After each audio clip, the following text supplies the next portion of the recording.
Bonjour chers internautes, bienvenue sur ma chaîne News TV. Veuillez vous abonner pour ne rater aucune nouvelle vidéo.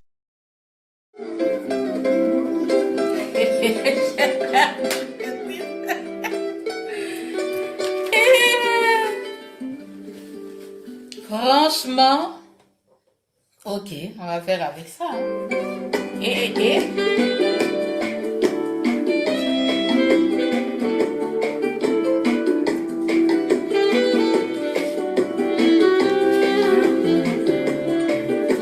Perdu le petit temps. En faisant truc comme ça c'est mieux.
Oh oh.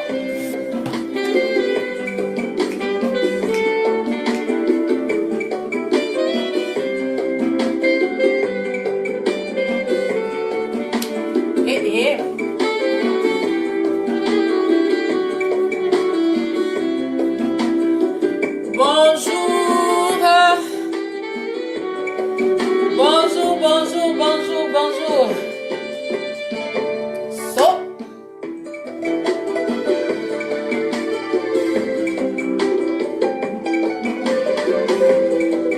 Bonjour les Wheelers. Bonjour, merci d'être là. Merci de partager. La semaine dernière, vous n'avez pas partagé, c'était pas bon. Il faut partager.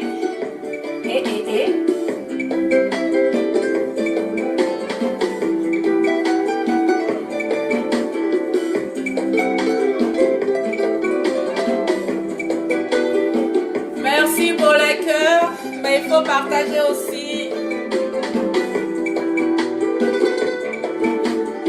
Merci pour les cœurs. Partagez en même temps. Faites une pierre deux coups.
André Binta, Lina, Awa Keita, épouse Keita. Zaka Françoise. Merci d'être là. Bonne arrivée. Installez-vous. Prenez vos tabourets. Prenez vos tabourets. Asseyez-vous. On va causer, hein, comme tous les dimanches après-midi. La causerie du dimanche. Louis Clément-Ni. Akadjemisi. Bonne arrivée. Eddie Péchiné. Oui. Eddie Péchiné. Bonne arrivée. Queen, voilà, la Queen dit de partager. Partager, partager. Pasteur Yo Claude, bienvenue. Partagez Pierre Ouedraogo, Fabio Sintra, partagez, partagez, c'est important. Tout en mettant les cœurs. C'est pas comme oh. Elle n'a pas dit que je m'habille pas en pagne. Je suis en pagne, je suis versée même en pagne. Voilà, Patrick Olivier. Daniel Molière. Ali Keita, bienvenue. Bienvenue à tous. Prenez vos tabourets. Prenez vos tabourets. Merci Ali. Laurent Patrick Kassara. Tu es déjà... Kassaraté. Il est déjà sur son tabouret. Tori Dadi.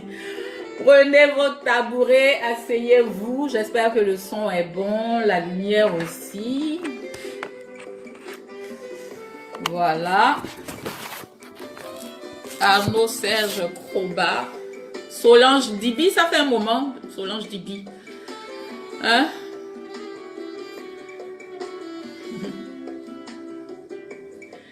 Vérité, justice. Bonsoir. Ok, c'est la causerie du dimanche, hein, comme la musique de soutien. Bonjour, bonjour à tous les winners du compte, parce que je confonds la page et le compte. En fait, ici, c'est le compte, on m'a dit, c'est pas la page. Et je dis toujours les winners de la page, c'est pas la page ici. C'est l'autre côté, Chantal Taïba officiel. Là, c'est ma page, je suis là-bas. Il y a beaucoup de Chantal Taïba, effectivement. Quand on tape Chantal Taïba, il y a beaucoup de comptes. Mais là où moi je suis, c'est ici, Chantal Taïba. Après, Chantal Taïba officiel. Et puis, les fans de Chantal Taïba.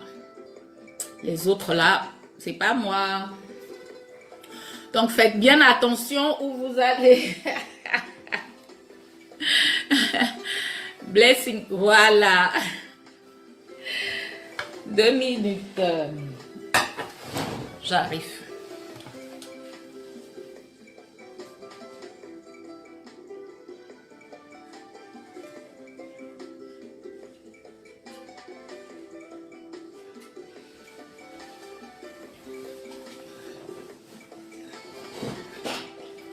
Voilà. Alors, comme je vous disais, hein, vous avez déjà vos tabourets, vous êtes assis. C'est bien. C'est bonjour encore, c'est la causerie du dimanche, comme tous les dimanches après-midi. Aujourd'hui, nous sommes au 75e numéro de ces retrouvailles que nous faisons tous les dimanches après-midi. Et voilà, pour ceux qui viennent pour la première fois, ça s'appelle la causerie du dimanche. Alors aujourd'hui, nous allons continuer sur la paix du cœur parce que j'ai eu beaucoup de discussions avec beaucoup de personnes qui ont regardé dimanche dernier et qui m'ont posé plein de questions. Donc, j'ai voulu faire une suite, l'acte 2, et puis mettre fin à ça. Je vois que le sujet vous a intéressé.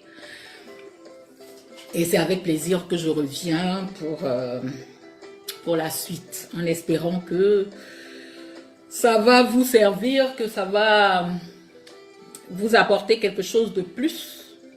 C'est le but. Voilà, donc la paix du cœur, suite et fin. On va dire la paix du cœur, acte 2. L'acte 2 de ce qu'on a fait la semaine dernière. Est-ce que la musique là n'est pas... je suis obligée de crier là. Donc, la paix du cœur, suite et fin, ou la paix du cœur, acte 2. La Bible dit, je l'ai dit la semaine dernière, garde ton cœur plus que tout. Oui, 75e numéro. Mine de rien, on a commencé depuis la fin de l'année 2019. Et tout au long de 2020, on a... Voilà, donc voilà, on est... Ah, Clémentine Radouf, ça fait un moment aussi. Ça fait un moment. Alors, je disais que la Bible dit, garde ton cœur plus que tout. Garde ton cœur plus que tout. Parce que c'est du cœur que viennent beaucoup de choses. De bonnes choses comme de mauvaises choses. Tout vient du cœur. On a une idée, on mûrit l'idée. Voilà, et puis on fait des plans pour mettre à exécution l'idée qu'on a.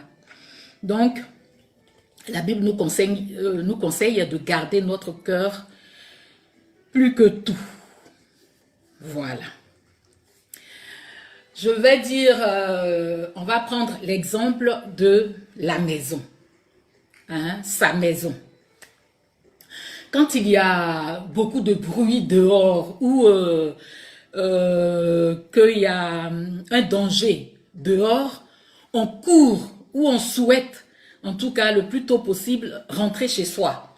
Venir dans sa maison, fermer les portes, fermer les fenêtres, pour se sentir en sécurité, pour se protéger en fait.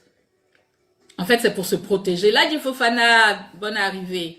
C'est pour se protéger en fait. Et c'est la même chose pour la paix du cœur. Je prends cet exemple-là, je ne sais pas si c'est le bon, mais je pense que si. Je pense que si. Quand on n'est pas en sécurité, quand on ne se sent pas en sécurité dehors, on court pour rentrer chez soi, pour venir chez soi, pour se sentir protégé, pour se sentir bien, loin du danger, loin des bruits, loin de tout ce qui fatigue. On préfère être chez soi. Et là, on se sent bien. On se sent protégé, on se sent en sécurité. C'est comme ça qu'on doit entretenir et protéger, veiller même, garder son cœur. C'est comme ça, de la même manière. Là. C'est comme ça qu'on doit entretenir, protéger, veiller, garder son cœur de toute agression extérieure. De toute agression extérieure. Je ne parle pas d'être renfermé, c'est-à-dire rester dans son coin, renfermé, repousser tout. Non, je ne parle pas de ça. Oui, Patrick Olivier, se retirer pour se sécuriser, exactement. C'est pour ça que j'ai pris l'exemple de la maison. Alors, je disais que je ne parle pas d'être renfermé, mais être bien avec soi-même. Voilà, ce que je veux dire, c'est être bien avec soi-même. La semaine dernière, je disais causer avec sa conscience.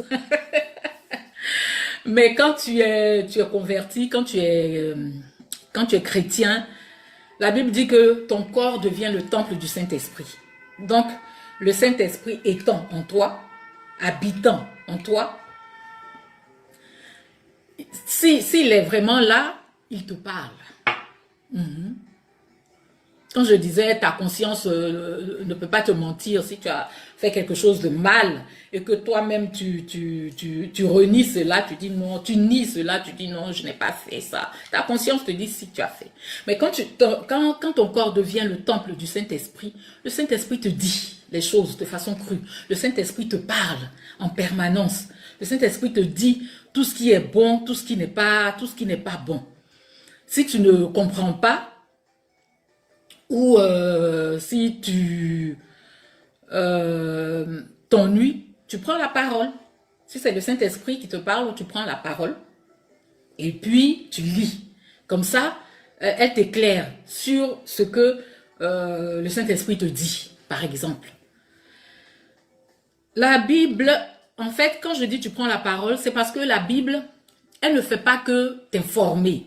Les autres livres en général informent ou nourrissent le cerveau. Quand tu lis un bon livre, ça nourrit ton cerveau. Mais la Bible, elle ne fait pas que t'informer. Mais petit à petit, elle va te transformer. Voilà, c'est la différence avec les autres livres. La Bible, elle va te transformer au fur et à mesure que tu vas la lire. Certaines choses de la vie vont pâlir à tes yeux. C'est-à-dire certaines choses que tu aimais, dont tu ne pouvais pas te séparer, petit à petit, elles vont pâlir, ces choses-là. Et puis, doucement, tu vas t'en détacher. C'est ça la transformation que la Bible fait sur l'homme. Savoir être avec soi-même. Savoir être avec soi-même. L'exemple que je peux prendre pour illustrer cette phrase-là, c'est dans les églises évangéliques. Quand tu es à l'église le dimanche et que c'est le moment de la prière, tout le monde prie à haute voix.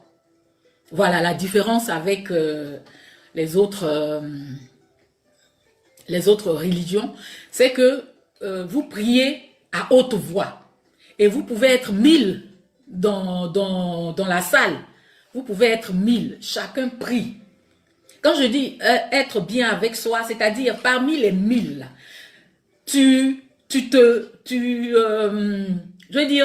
entends des gens qui prient, tu entends des voix, mais tu n'écoutes pas.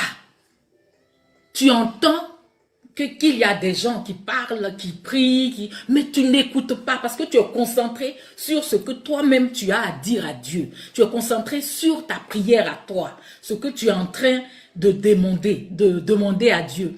Donc, en fait, tu entends, mais tu n'écoutes pas. Tu t'écoutes toi. Tu t'écoutes toi seul. Alors qu'il y a plusieurs personnes qui parlent autour de toi. Je ne sais pas si on se comprend. Il y a plusieurs personnes qui parlent autour de toi.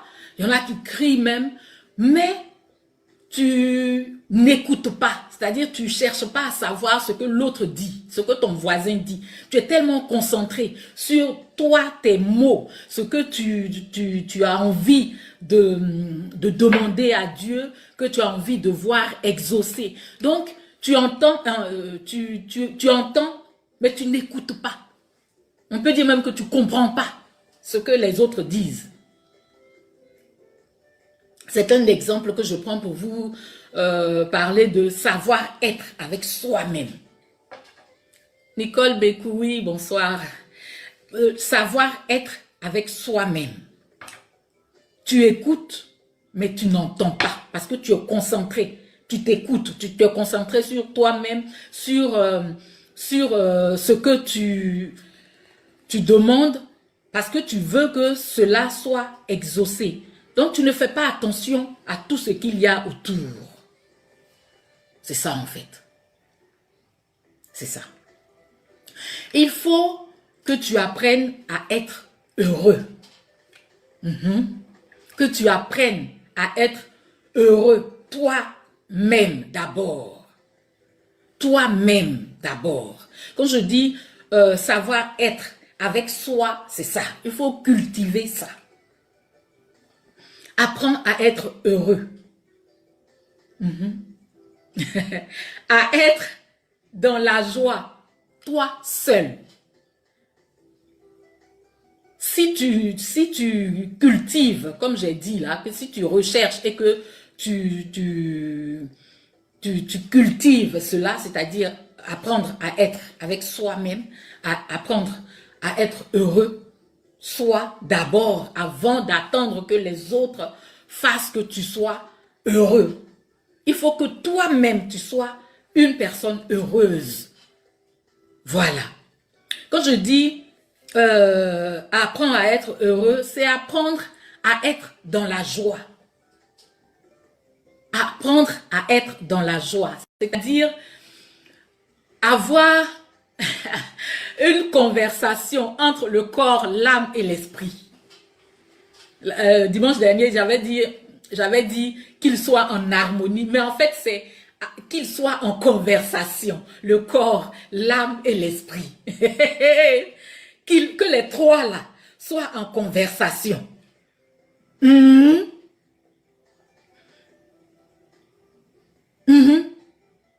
Tout simplement. Apprendre à être avec soi-même, c'est ça. C'est-à-dire que les trois là sont ensemble, ils se complètent et ils parlent entre eux.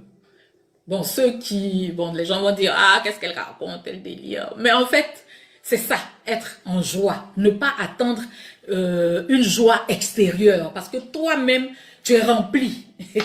Tu es rempli.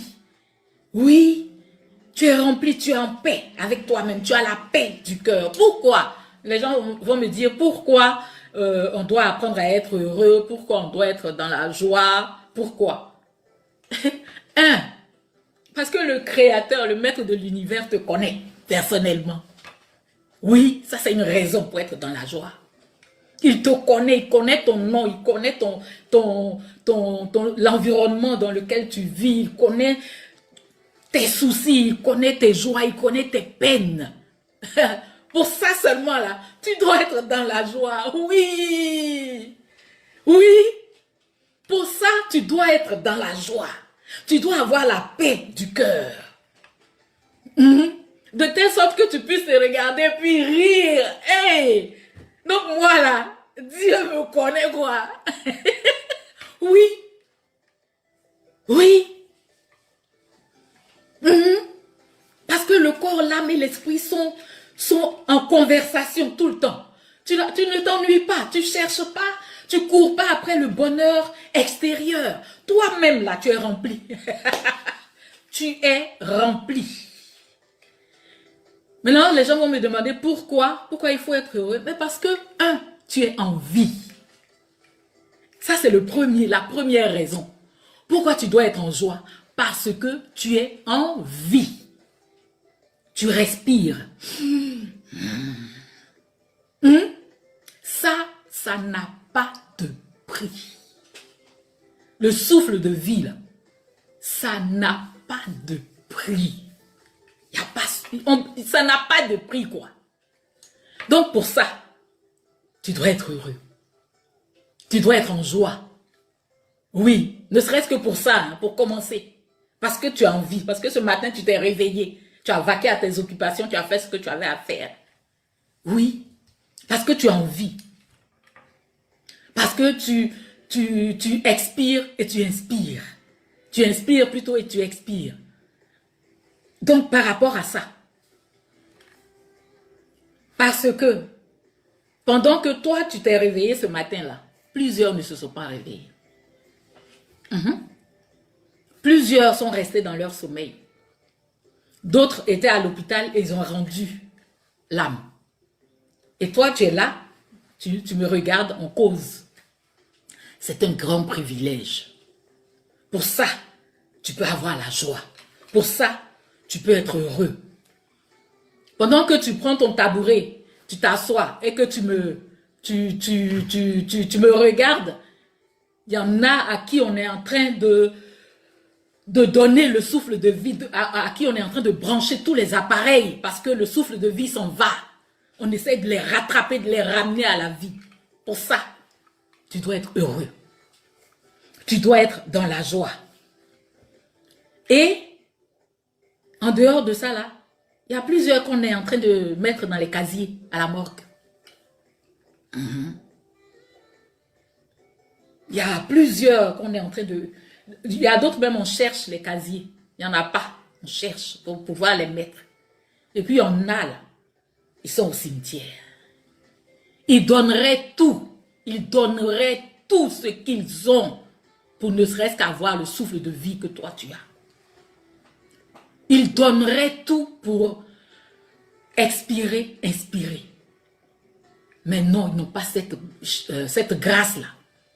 Ils n'ont pas cette grâce-là. Ils sont au cimetière. Ils n'ont pas eu cette grâce d'être là, où nous sommes, toi et moi, et puis on cause là. Ils n'ont pas eu cette grâce.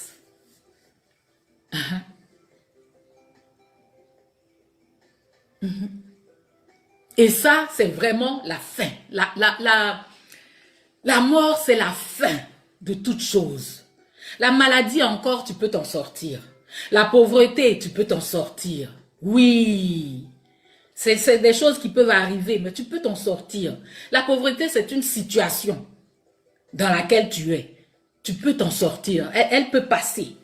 La maladie, c'est une situation dans laquelle tu te retrouves parce que tu as chopé soit un virus, une bactérie, quelque chose comme ça. Si on te soigne bien, tu peux t'en sortir. Mais la mort, c'est la fin de tout rêve, la fin de tout projet, la fin de la vie, la fin de tout. Donc le fait que toi, tu sois en ville, même si tu n'es pas milliardaire, tu peux être heureux. Tu peux être dans la joie. Ne serait-ce que ça. Ne serait-ce que ça. Tu peux être dans la joie. Tu peux être dans la joie. Rire de toi-même. Et surtout être reconnaissant. Avoir la reconnaissance. Faut avoir la reconnaissance de cette grâce qui t'est faite par rapport à d'autres. Tu n'es pas meilleur. On n'est pas meilleur que les autres. On n'est pas meilleur que les autres. Mais Dieu nous fait grâce. Donc cette grâce-là peut faire que toi, tu seras heureux sans que tu sois riche, sans que tu sois je sais pas, que tu aies ce que tu désires. Il y a des choses que tu désires, que tu aimerais bien avoir. Tu ne les as pas encore, mais tu as envie. Donc c'est possible. Il y a de l'espoir. C'est possible. Alors que la mort, comme dit Sandrine Kouakou ici, c'est irréversible. Quand elle est arrivée là, tu ne peux plus rien. C'est fini. C'est terminé.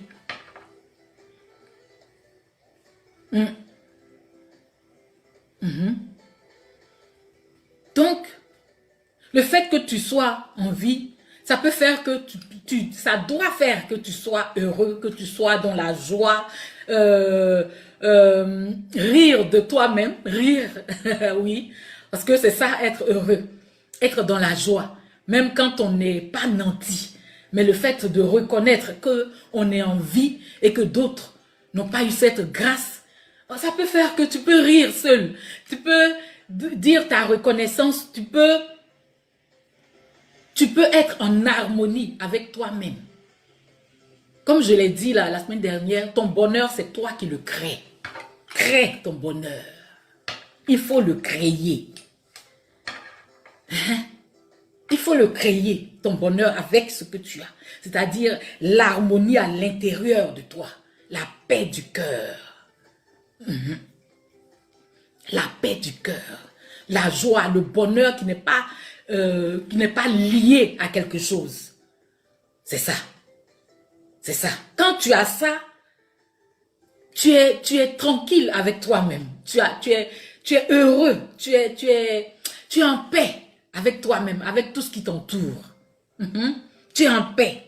Parce que ton bonheur, il est à l'intérieur. Tu l'as créé.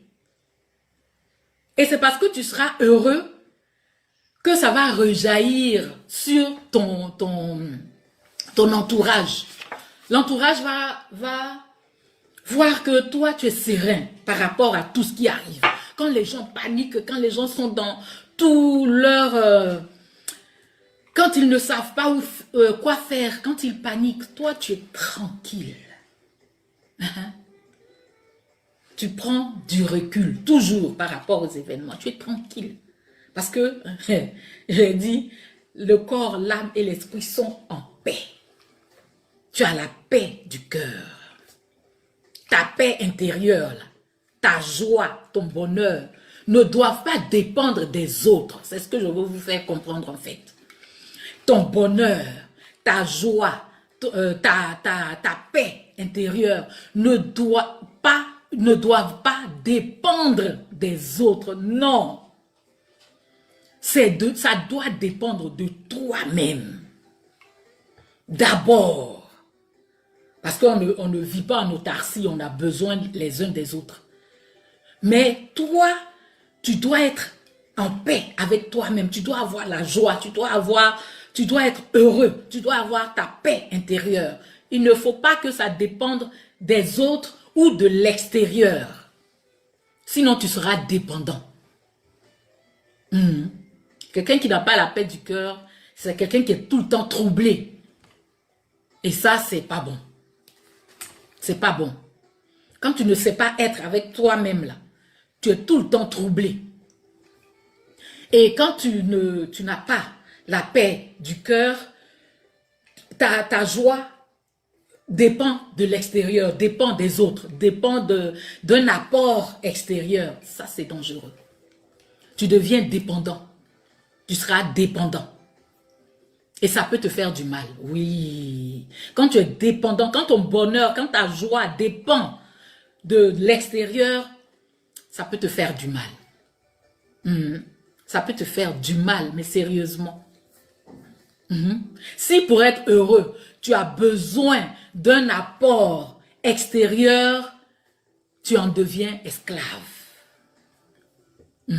Tu deviens esclave. Parce que la Bible dit que tu es esclave de tout ce qui te domine. Si pour avoir ta paix intérieure, pour être heureux, tu as besoin d'un apport, tu deviens esclave de cette chose-là, ou de cette personne, ou de cette situation qui fait.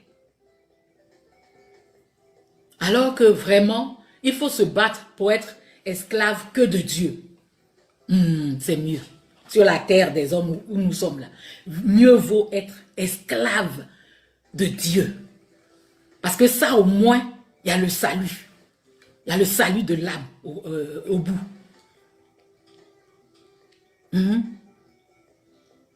Si tu as besoin d'un apport extérieur pour être heureux, tu en deviens l'esclave. Bats-toi pour être esclave de Dieu. Uniquement. Il ne faut pas que ta joie, ton bonheur dépendent de quelque chose. Si pour être heureux, par exemple, tu as besoin de boire, il y a des gens qui sont là pour qu'ils soient en paix avec eux-mêmes, pour qu'ils aient un peu de joie, il faut boire. Tu deviens esclave de l'alcool. Parce que c'est lui qui te rend heureux. Donc ta joie intérieure est conditionnée par l'alcool. Tu deviens esclave de l'alcool. Tu deviens esclave de l'alcool. Si tu as besoin de fumer pour être heureux, pour avoir la joie, pour être bien avec toi-même, tu deviens esclave de la cigarette. Parce que tu es dépendant de ça. Quand tu veux être bien, il faut que tu fumes. Il faut que tu boives. Oui, il y en a même, c'est le sexe. Ton bonheur, ta paix intérieure, ta joie intérieure dépend du sexe. Mais en fait, il n'y a pas plus rancunier que le corps humain. Oui, le corps humain, il n'y a pas plus rancunier que lui. Tu es esclave de l'alcool, non? Il n'y a pas de problème. Le corps, il dit rien. Tu bois, tu bois, tu bois. Quand ça ne va pas, tu bois. Quand ça ne va pas, quand tu es contrarié, tu bois parce que tu ne sais pas te retrouver avec toi-même. Comme je dis, quand tu te sens agressé à l'extérieur, tu rentres dans ta maison pour te protéger. Mais toi, tu n'as pas cultivé ça, tu ne sais pas faire ça. Donc, tu vas chercher ta paix intérieure, ton bonheur, ta joie dans l'alcool, dans la cigarette, dans le sexe. Mais le corps, il te dit rien.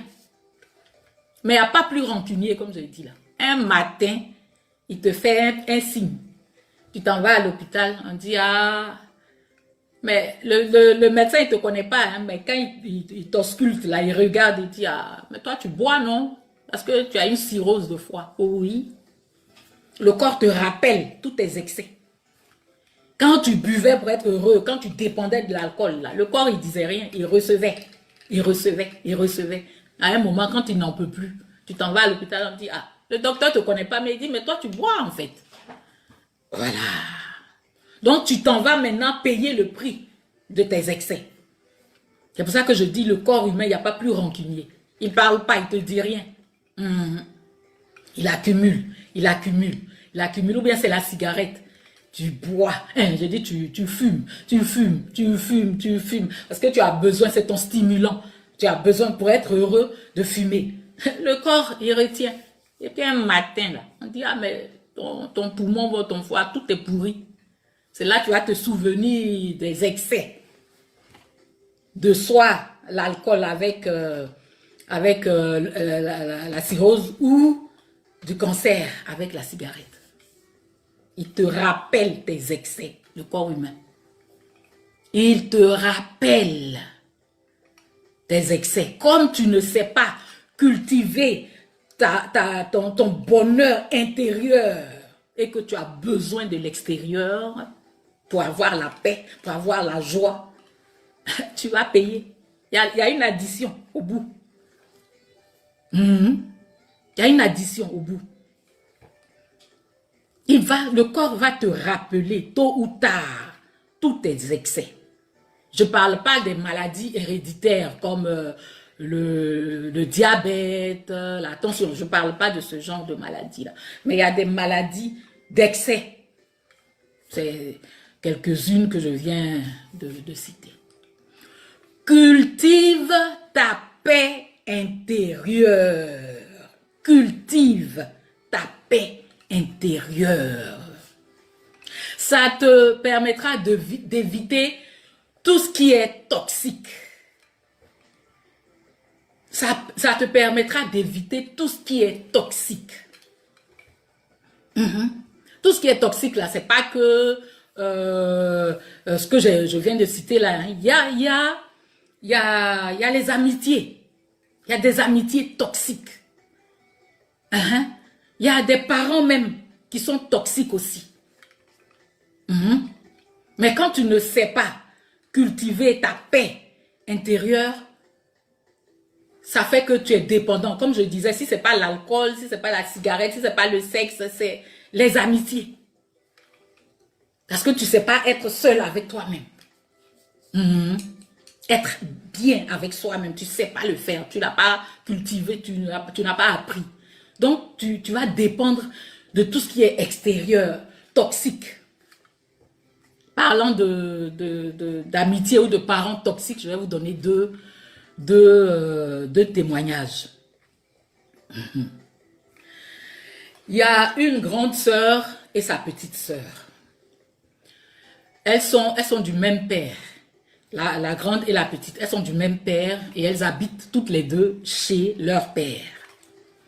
La grande, elle a fait de bonnes études et son oncle, qui est le frère du père, l'a vraiment aidé pour faire une bonne formation professionnelle. Elle a obtenu ses diplômes et elle cherche du travail. Sa petite sœur, elle, Bon, elle se débrouille, quoi. C'est pas, elle n'a pas vraiment fait tout ce que sa sœur a fait, mais c'est une battante. Elle sait se débattre dans la vie. Donc, elle s'est battue, la petite, pour obtenir un stage quelque part. Dans sa débrouillardise, là, elle a pu obtenir un stage quelque part. Donc, tous les matins, elle se lève, elle va à son stage. La grande, elle n'a pas de travail. Mais elle et sa sœur, il y a vraiment... Ça va pas ou quoi? Ça va pas. Donc, la petite, elle évite les histoires. Le matin, elle sort, elle va à son stage, elle revient le soir. Donc, elle n'a pas le temps de vraiment se disputer avec sa sœur. Mais sa sœur, elle est à la maison en permanence. Donc, ça crée une jalousie. Un jour, la petite ne va pas à son stage. Sa grande sœur sort. En fait, elle va dans le service de sa petite sœur. Elle va dans le service de sa petite sœur. Elle va rencontrer les patrons de sa petite sœur. Ils la reçoivent. Elle se présente. Oui, je suis telle, la grande sœur de votre stagiaire, tant là, c'est ma petite sœur. En fait, la grande sœur, elles sont même père. En fait, je viens vous dire que cette fille-là, elle n'est pas bonne. C'est pas une bonne fille. Elle est mal élevée, elle est impolie. Si vous la maintenez, si vous l'acceptez, si vous l'embauchez dans votre société, elle va créer toutes sortes de problèmes parce elle respecte pas les personnes âgées, elle est mal éduquée, elle n'a pas un bon comportement, elle va foutre la rouille dans votre société. Et puis les patrons sont étonnés, ils disent, vous dites que vous êtes qui? Elle dit, je dis sa grande sœur. C'est après moi qu'elle vient. Nous sommes du même père, mais on n'a pas la même mère. C'est ce qu'elle dit au patron. Donc, c'est pour votre bien. Moi, en tout cas, je viens vous dire, parce que celle-là, si vous la faites rentrer dans votre société ici, vous allez voir vous-même. Vous allez me donner raison. Mais en tout cas, je vous conseille de ne pas le faire, parce qu'elle est mauvaise. Ils disent, ah, d'accord, ok, merci pour le conseil. On a compris, merci beaucoup. Et puis elle s'en va. La petite, elle ne sait pas où sa sœur était. Donc le lendemain, elle va à son travail et puis les patrons l'appellent à leur bureau. Ils disent, tu connais telle personne? Ils disent, effectivement, c'est le même nom de famille. Elle dit, oui, c'est ma grande sœur. Il dit, ta vraie grande sœur? Elle dit, oui, oui, c'est ma grande sœur. Ils disent, ah, hier, elle est venue ici. Voilà ce qu'elle a dit, voilà ce qu'elle a dit, voilà ce qu'elle a dit. Elle dit de ne pas t'embaucher. Mais nous, là, on vient t'annoncer que à partir d'aujourd'hui, le stage est terminé, tu es embauché dans la société. Le stage, là, c'est fini. Tu es embauché. Il faut te considérer comme faisant partie du personnel de cette société. Parce que depuis que tu es venu ici, que tu es en stage, tu n'as manqué de respect à personne. Mais en dehors du stage, on t'envoie faire des choses que tu n'es pas venu faire. Tu vas faire le café, tu vas acheter le journal, on t'envoie pour d'autres trucs. Et tu t'es jamais plaint, tu n'as jamais résigné, tu es normal quoi. Et voir ta propre grande sœur venir, elle ne nous connaît pas. Ou bien elle croit que ce qui se passe dans la famille, c'est ce qu'on transporte dans une entreprise. À partir d'aujourd'hui, là, tu es embauché. Tu es embauché. Dans notre société, là, tu fais partie maintenant. La petite est dépassée. Sa grande sœur. Mais elle va à la maison. Elle ne dit rien à sa grande sœur. Elle ne demande même pas hier où tu étais partie. Non. La Bible dit que si cela ne dépend que de toi, sois en paix avec tout le monde. La Bible dit que si cela ne dépend que de toi, sois en paix avec tout le monde. Donc, elle rentre à la maison, elle se comporte normalement avec sa sœur, mais elle cherche un studio elle veut quitter la maison. Elle cherche un studio et puis elle déménage. Sa sœur ne sait pas qu'elle sait, mais elle sait que sa sœur travaille. Et c'est plus tard qu'elle va savoir que la société où sa sœur était là, la société l'a embauchée. Elle n'est pas en guerre avec sa sœur. Parce que la Bible dit d'être en paix. Si cela ne dépend que de toi, il faut que tu sois en paix avec tout le monde. C'est pour ça que Dieu l'a aidée. C'est pour ça que Dieu l'a aidée. Mais elle n'est pas en guerre avec sa sœur. Quand je vous parle des relations toxiques, là, il y a des familiales et puis il y a l'amitié. Donc sa sœur lui a fait ça. Elle a pris son studio, elle est partie de la maison et elle a de bons thèmes avec sa sœur. Elles ne sont pas en guerre. Quand sa sœur même a un problème là, c'est elle l'appelle. Quand elle peut, elle l'aide. Quand elle peut, elle aide sa sœur. Elle est en paix avec sa sœur. Mais elle a levé le pied. Elle a levé le pied. C'est-à-dire la façon dont elle se confie à sa sœur, elle disait tout de sa vie. Elle ne fait plus ça. Mais elles ne sont pas en guerre. La Bible dit que si cela ne dépend que de toi, sois en paix. Elle est en paix avec sa sœur. Mais elle a levé le pied sur certaines choses. Je vous raconte encore une autre histoire de relation toxique. Deux copines. Il y en a une qui vit en Afrique et une qui vit en Europe.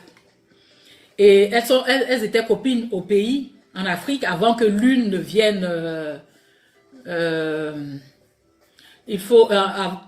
en fait, j'essayais de lire. Avant que l'une ne vienne en Europe. Donc, quand elle est venue, elles ont gardé les relations. Elles continuaient de s'appeler, de s'écrire. Elles étaient toujours amies, quoi. Et quand celle de l'Afrique vient en Europe, elle a un couple d'amis chez qui elle va habiter. Et l'autre, sa copine, vient la voir là-bas. Donc, elle a présenté sa copine au couple. Oui, voilà ma copine, depuis le pays, on est amis et tout ça. Donc, la copine, là, vient voir l'autre chez le couple. Et un jour, il y a des problèmes dans le couple. Pendant que l'autre est là. Pendant que celle d'Afrique, là, est chez le couple, il y a un problème qui survient. Donc, celle de l'Afrique essaie vraiment de régler, mais ça se passe mal, ça se termine mal, le couple se sépare. Et après, quand le séjour de celle d'Afrique est terminé, elle rentre en Afrique. C'est pendant qu'elle était là qu'il y a eu le problème, que la femme est partie de la maison. Donc, la copine qui venait leur rendre visite sait que la maîtresse de maison est partie. Et que sa copine aussi de l'Afrique est partie. Donc le monsieur est seul. Il vit seul chez lui. Un jour, la copine d'Europe, là, elle appelle le monsieur. Elle dit qu'elle a des courbatures, elle se sent mal, elle n'est pas bien. Elle va venir avec son Vicks. Vous connaissez les Vicks qu'on vend à la pharmacie, là, pour que le monsieur la masse. Je vais venir pour que tu me masses, je ne me sens pas bien. Quelqu'un sait pas, votre amitié là n'est pas à un stade où... Et puis même, pourquoi garçon qui n'est pas ton mari va te masser? Bon, donc elle demande au monsieur, oui, est-ce qu'elle peut venir chez lui parce qu'elle se sent mal pour que le monsieur la masse? Il n'y a pas de problème. Elle vient avec sa pommade de Vicks, effectivement. Le monsieur la masse dans sa chambre, sur son lit, et ce qui devait arriver arriva. Aïe, est-ce qu'on a besoin de faire un dessin? Quand tu es un homme intelligent, une femme dit, elle veut que tu la masses. Ce qui devait arriver, arriva. Et quand ils ont fini, elle dit au monsieur, appelle ma copine pour lui dire que désormais c'est avec moi tu sors. Il dit, mais pourquoi tu dis ça? Elle dit, ah, mais il faut lui dire que désormais là, c'est avec moi que tu es maintenant, donc faut plus qu'elle espère quoi que ce soit. Il dit, mais attends, entre elle et moi là, c'est vraiment la fraternité, c'est l'amitié qui s'est muée en qui est devenue la fraternité, il n'y a rien. Il n'y a rien, on n'a jamais parlé de sexe. Ah, donc c'est parce que tu crois que je sors avec elle que tu es venu coucher avec moi. Ah, malheureusement, entre elle et moi, il n'y a pas une histoire de sexe. Malheureusement. La voilà maintenant. Et le monsieur appelle la copine d'Afrique.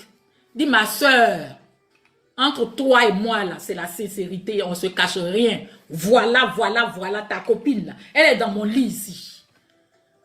On vient de finir de faire l'amour. Elle dit de te dire que désormais, c'est avec elle que je sors. Comme si toi et moi, on est déjà sortis ensemble.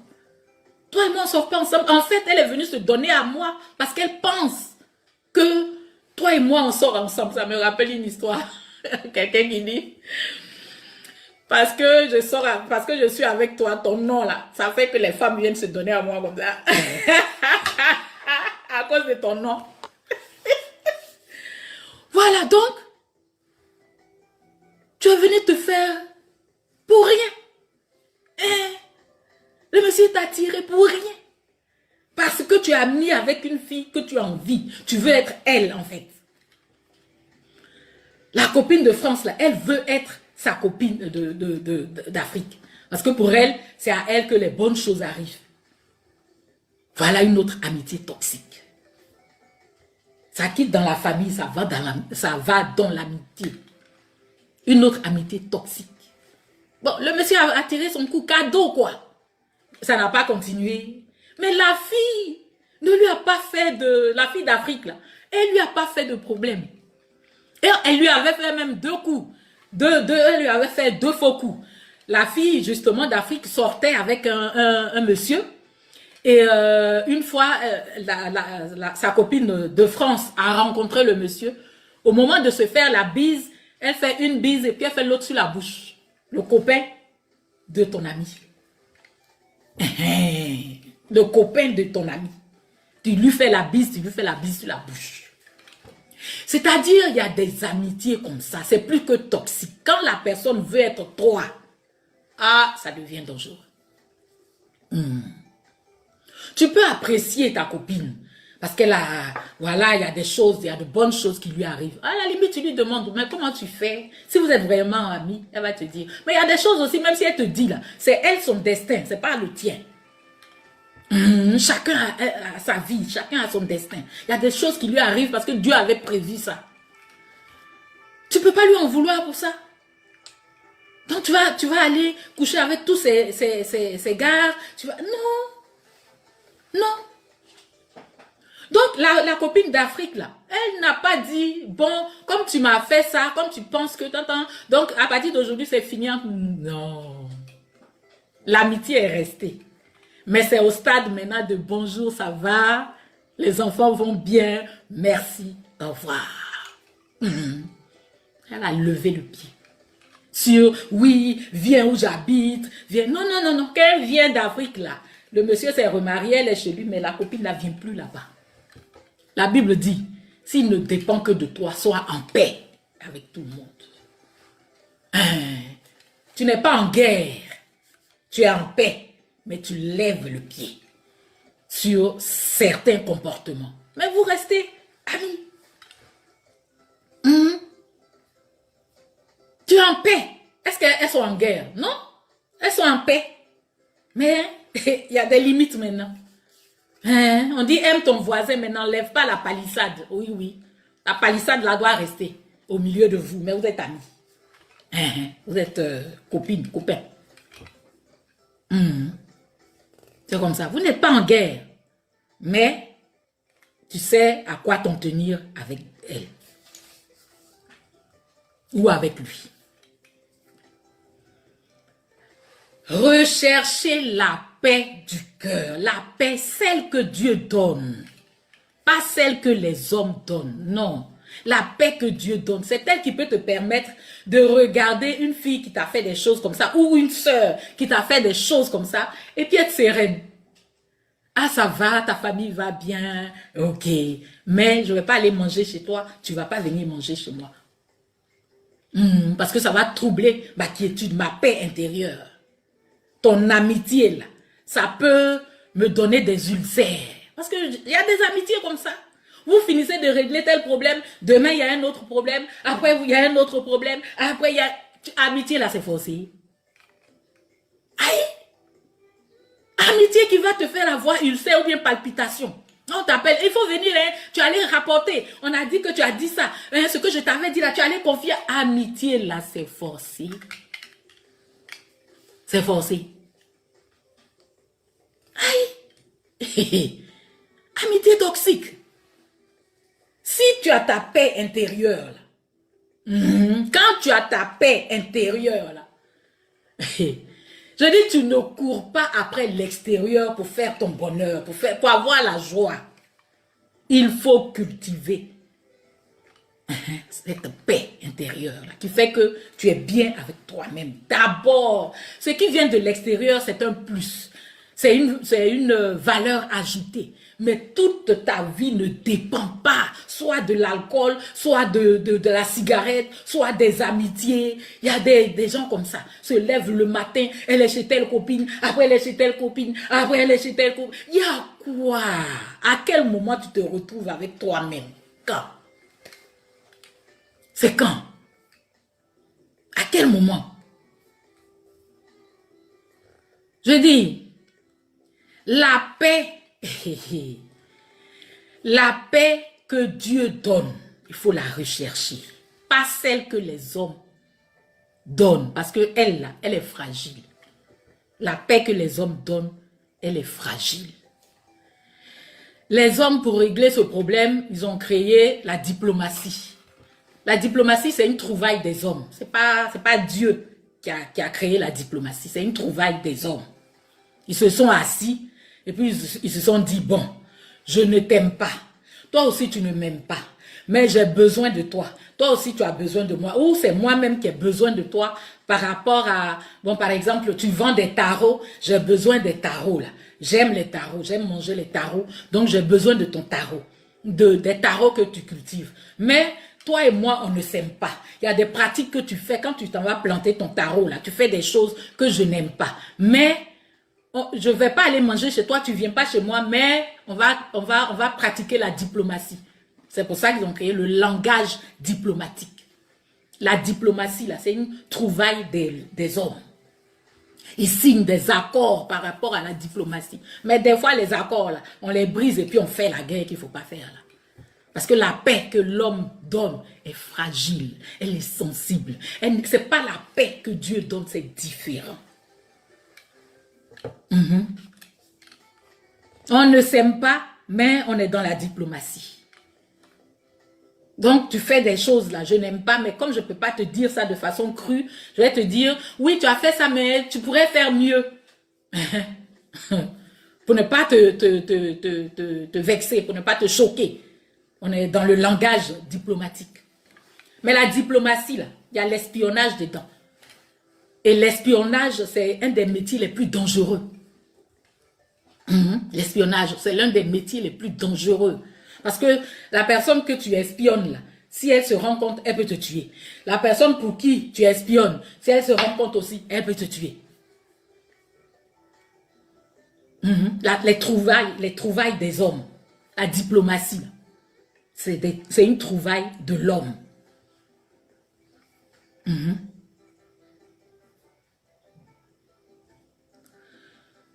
Et quand on est dans le langage diplomatique, c'est-à-dire quand on feint de s'aimer, on cherche toujours l'information chez l'autre.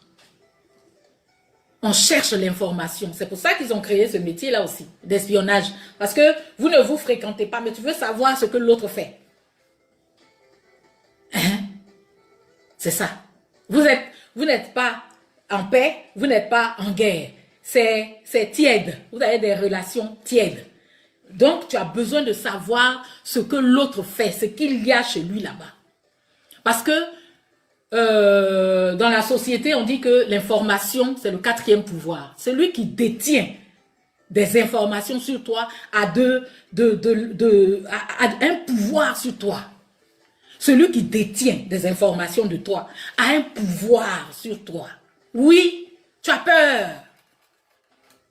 Tu as peur qu'à un moment ou à un autre, ils disent, ils ressortent tout ce qu'ils savent de toi.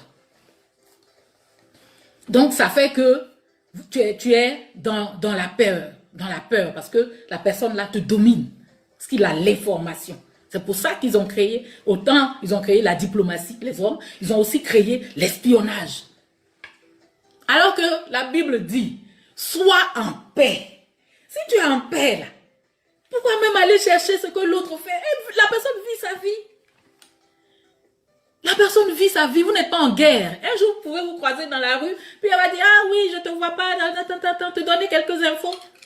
Et puis même, tu vas faire quoi avec ces infos même? Bon, je vais vous raconter une histoire par rapport à l'information. Que quand l'autre possède, tu es en danger.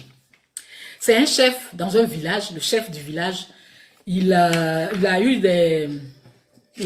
porté ses regards sur une fille du village. Une fille du village. Il voulait sortir avec la fille. Il a demandé à la fille de sortir avec lui et tout, mais la fille n'a pas accepté. À chaque fois, il menait des actions pour, la fille ne voulait pas. Elle ne voulait pas sortir avec lui en fait.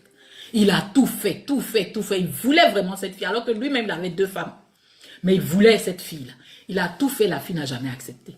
Et un matin, on vient lui dire que la fille est décédée. Dans le village, là, on vient lui dire, la fille, là, elle est décédée.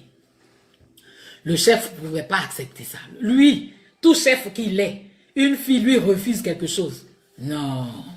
Donc, la nuit, tard dans la nuit, il allait déterrer le corps de la fille là. Parce que comme au village, il n'y a pas les formoles et tout ça là. Donc, si tu meurs le matin, même on t'enterre.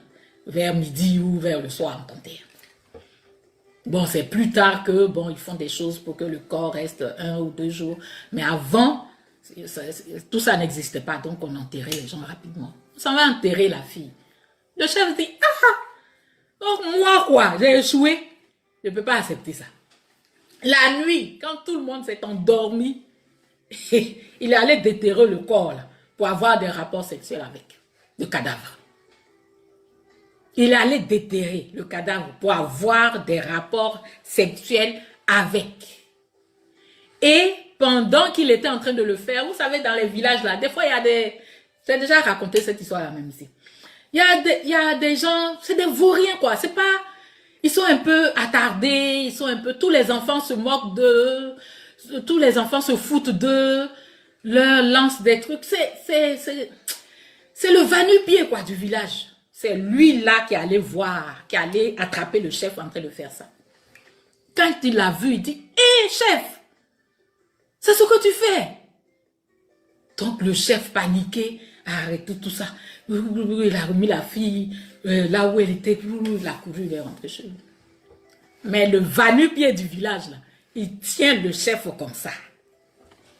Quelques jours après, le chef convoque les notables qui a une réunion. Donc les gens, le va-nu-pied là, lui il traîne dans le village, il est sale, personne ne le considère quoi dans le village. Donc les notables là, chacun a sa chaise, ils s'en vont à la réunion. Le va-nu-pied là vient dire, vous allez où? Ils disent non, c'est le chef qui nous a convoqués à la réunion. Il dit allez-y chez vous, il y a chef dans ce village là. Rentrez chez vous là-bas. Aïe, les gens ne comprennent pas. On dit mais celui-là, sa maladie il est debout quoi. Et pendant qu'ils sont en train de faire ça, le chef arrive. Et puis le fou dit au village, au chef, j'ai dit, ceux-là, ils n'ont qu'à rentrer chez eux, il n'y a pas réunion. Le chef dit, oui, rentrez chez vous, il n'y a pas réunion.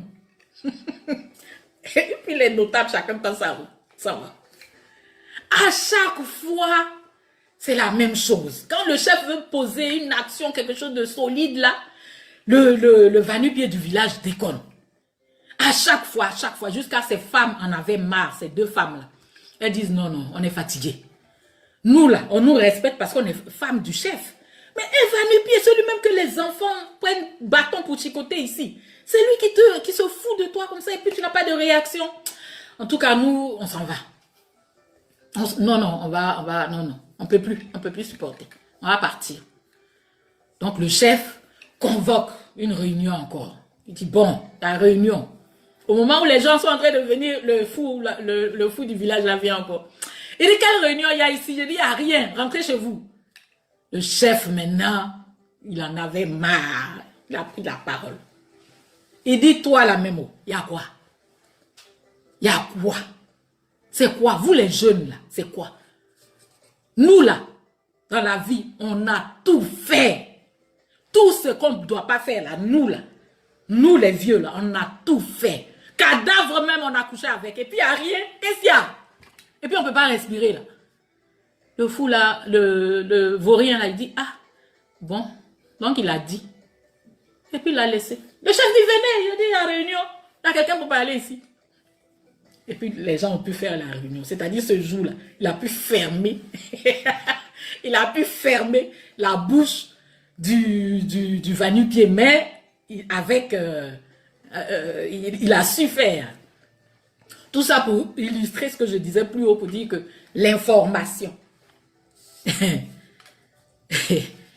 l'information, celui qui a l'information te maîtrise. Te maîtrise.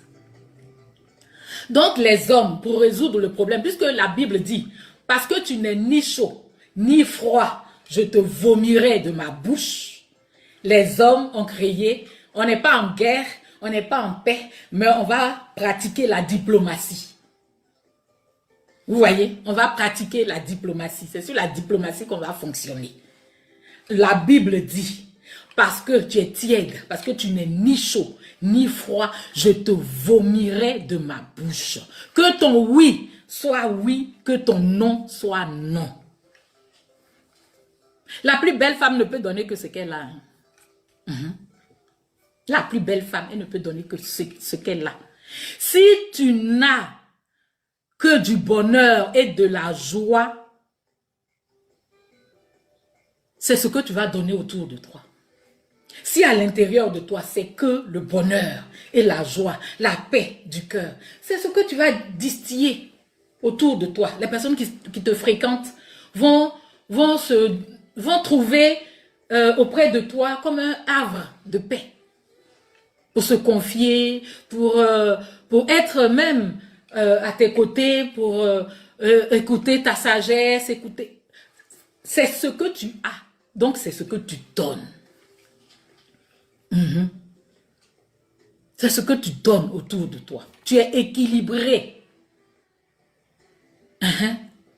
Tu fuis ou tu t'éloignes de tout ce qui est toxique. Tu n'es pas en guerre. Tu es en paix. Parce que la Bible dit, si cela ne dépend que de toi, sois en paix. Donc, tu es en paix. Tu ne pratiques pas la diplomatie. Tu es en paix. Mais tu as levé le pied sur, voilà, c'est plus intense. Tu sais ce que tu lui dis, tu sais ce qu'elle doit savoir ou il doit savoir. Tu mets les balises parce que ta paix intérieure doit être protégée. Tout ce qui est toxique ne doit pas t'atteindre. La façon dont tu cours pour rentrer chez toi pour avoir ta paix, c'est comme ça. Que tu dois te protéger de l'extérieur, de tout ce qui est toxique, pour être bien, pour être en paix avec toi-même. Si tu n'as pas la paix intérieure, recherche-la. Et surtout, cultive-la. Cultive-la. Cultive-la. C'est important pour toi-même, ton équilibre. Pour toi-même, ta santé. Oui, oui, j'ai parlé des amitiés toxiques qui peuvent te donner un ulcère. Parce que tous les jours, on t'appelle pour venir juger. Tu as dit ça, tu rapportes. Hey! Bon, si tu veux conserver ta paix intérieure, là, tu t'éloignes de tout ce qui est toxique, mais vous n'êtes pas en guerre. Vous êtes en paix. Voilà. Mais comme ton souffle de vie, là, c'est toi seul qui l'as, le jour où il te quitte, c'est toi seul qui vas sous terre, tu te protèges. C'est tout. C'est tout. Dieu dit, ne sois pas en guerre, sois en paix. Il n'y a pas de juste milieu avec Dieu. Il n'y a pas. Il n'y a pas. La Bible dit que parce que tu n'es ni chaud, ni froid, je te vomirai de ma bouche. C'est un verset biblique. Parce que tu n'es ni chaud ni froid, je te vomirai. Mais les hommes disent que je t'aime pas, tu m'aimes pas, mais on va pratiquer la diplomatie. C'est comme ça qu'ils ont créé la diplomatie. Les hommes aussi, Dieu a dit que je mets devant toi la vie ou la mort. Mais je te conseille de choisir la vie. C'est ce que Dieu dit, hein, c'est ce que la Bible dit. Il y a 2 chemins, il n'y en a pas 4, il n'y en a pas 3. Je mets devant toi la vie ou la mort, mais je te conseille de choisir la vie. C'est ce que Dieu dit. Les hommes, quand ils ont fini de créer la diplomatie, ils ont créé la démocratie. C'est-à-dire le choix du grand nombre. Là où il y a un grand nombre, c'est là-bas qu'il faut aller, c'est là-bas qui est bon. Non. Dieu dit, je mets sur ton chemin la vie ou la mort. Mais je te conseille de choisir la vie. Voilà. C'est tout. Il n'a pas dit, je mets devant toi la vie et la mort, où il y a du monde, c'est là-bas, faut aller, c'est la démocratie, c'est là-bas qui est bon. Non. Parce que, entre nous-mêmes là, si on met une église, ou on met un endroit où on prie, et puis on met une boîte de nuit, on dit, allez-y, choisissez. Aïe, la boîte là sera pleine comme ça. Mais est-ce que c'est le salut qui est là-bas? Si on veut comprendre la démocratie, c'est ce que ça veut dire. C'est-à-dire que là où il y a le monde, là où il y a le plus de monde, c'est là-bas qui est bon. Non. Quand Dieu dit les choses, les hommes créent pour eux à côté de ce que Dieu lui dit. Les hommes créent pour eux. Si on met une église et puis on met une boîte de nuit, les gens vont, la boîte là, elle va remplir. Et puis le chemin de l'église là sera vide. Mais la fin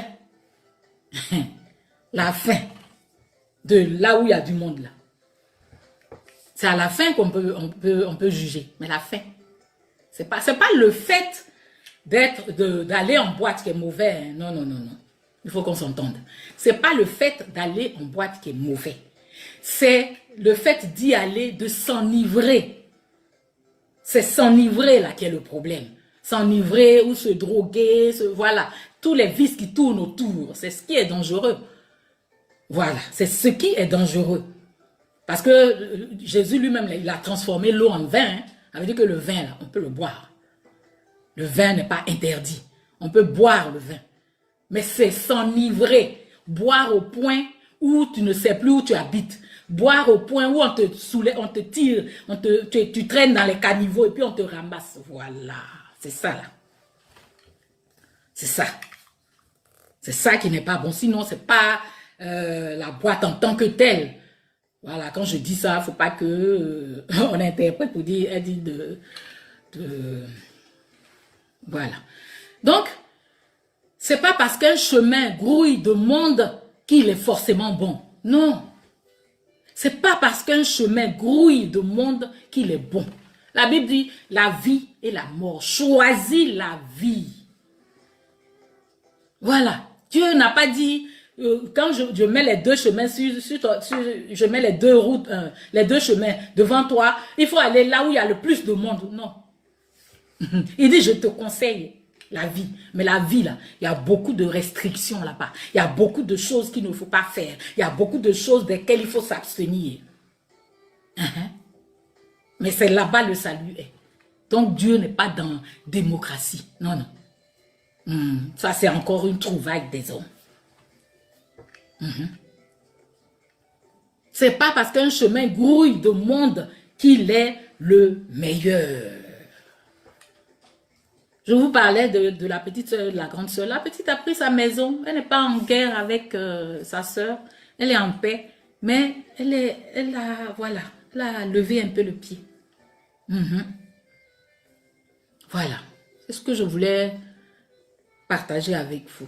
Il y a ce que Dieu lui dit. Et puis il y a ce que les hommes disent. Il faut savoir faire la différence entre la volonté des hommes et la volonté de Dieu. Quand la petite est sortie de là, elle n'a pas fait la guerre à sa sœur pour dire hey, la famille, venez, oh, ma sœur m'en veut, j'ai eu du travail, elle est allée gâter, enfin j'étais en stage, elle est allée gâter. Non, elle s'est retirée doucement. Tu n'as pas besoin d'appeler le quartier pour dire voilà, quand c'est toxique là, tu te replies. Tu fais un repli stratégique. Tout simplement. Tu n'as pas besoin d'appeler. Elle m'a fait ça. L'autre. Non, ça sert à quoi? Jésus, même quand il est ressuscité, est-ce qu'il a cherché Lazare? Tu lis la Bible de Genèse à Apocalypse. On n'a pas dit quand Jésus est ressuscité, il a dit, hé, les 11, vous qui êtes restés maintenant là, où est Lazare? Lazare qui m'a trahi. J'ai dit Lazare. Judas. Quand je te dis, Judas. Jésus là, il n'a pas cherché Judas. Vous lisez la Bible, vous savez ce qu'il a fait à Jésus, ce que Judas a fait à Jésus. Mais quand Jésus est ressuscité, est-ce qu'il a cherché Judas? Judas est mort. Judas est vivant. C'est pourquoi maintenant, là t'es posé. C'est pourquoi. Jésus lui-même là, il n'a pas cherché Judas. Judas, tu es mauvais. Ok. Je vais lever le pied. Mais on n'est pas en guerre. Si c'est un homme là, il va dire, hé, Judas, allez chez lui là-bas. Si on ne le trouve pas, parce qu'on ne sait pas si Judas est mort avant Jésus ou Jésus est mort avant. Mais je pense que c'est Judas qui est mort avant Jésus. Mais la Bible ne nous montre pas un endroit où Jésus a pris des nouvelles de Judas. Ou bien il a dit, mais Judas là, avant de me tuer, quelle est la position de Judas? Donne-moi sa position là-bas. Aïe. C'est pas important. Je suis en paix avec toi, c'est tout. On est en paix. Mais est-ce que Jésus a pris encore, si Judas même n'était pas mort, est-ce que Jésus allait le prendre encore pour dire, viens être parmi les 12? Non. Il n'y a aucun endroit dans la Bible où Jésus cherche les nouvelles de Judas. Voilà pas. Ok, c'est ce que je voulais vraiment partager avec vous. Vraiment, il faut cultiver sa paix intérieure. Il faut cultiver sa joie, son bonheur intérieur. C'est ce que les autres vont ressentir quand ils seront avec toi. Si tu es toxique de l'intérieur, c'est ce que tu pourras donner. Là, comme la grande sœur, elle est méchante à l'intérieur. C'est ce qu'elle donne autour d'elle. Mais quand toi, tu as cultivé la paix du cœur, être bien avec toi-même, ton bonheur, ta joie ne dépend pas de l'extérieur. Quand c'est chaud là, tu te retrouves avec toi-même. Tu fais le bilan de ce qui est bon, ce qui n'est pas bon, ce qu'il va falloir avec ta conscience. Et quand tu es chrétien, avec le Saint-Esprit dont tu es la maison, puisque la Bible dit que ton corps est le temple du Saint-Esprit. Donc le Saint-Esprit est en toi. Il va te parler, te dire ce qui est bon, ce qui n'est pas bon, ce qu'il faut éviter, ce qu'il ne faut pas éviter. Et puis tu as la paix du cœur. La paix du cœur, là, n'a pas de prix. Amitié où tu vas être épune de toi. Quand tu entends le nom de l'ami, là, ton cœur se coupe. On va dire, j'ai fait quoi encore? C'est quoi? C'est pour avoir ulcère, c'est pour avoir palpitation. Si c'est toxique, lève le pied. Mais vous n'êtes pas en guerre. De temps en temps, vous pouvez vous saluer. Ça va, oui, vous parlez de banalités. Tu ne vas plus au fin fond de ta vie maintenant. Mais vous êtes en paix. Vous n'êtes pas en guerre. Ok, c'est ce que je voulais partager avec vous. Laetitia Kofi, épouse Koma, enfin, au revoir parce que c'est la fin. Aminata Fofana, Zaka Françoise, merci à vous tous d'avoir été là. Merci. Bon dimanche, hein, il est déjà soir. Donc, bonne semaine. Bonne semaine. Réfléchissez à ça, à cultiver votre bonheur intérieur, votre paix intérieure, la paix du cœur. Pensez-y Et puis, par la grâce de Dieu, on se retrouve dimanche prochain. Bisous! Veuillez vous abonner pour ne rater aucune nouvelle vidéo.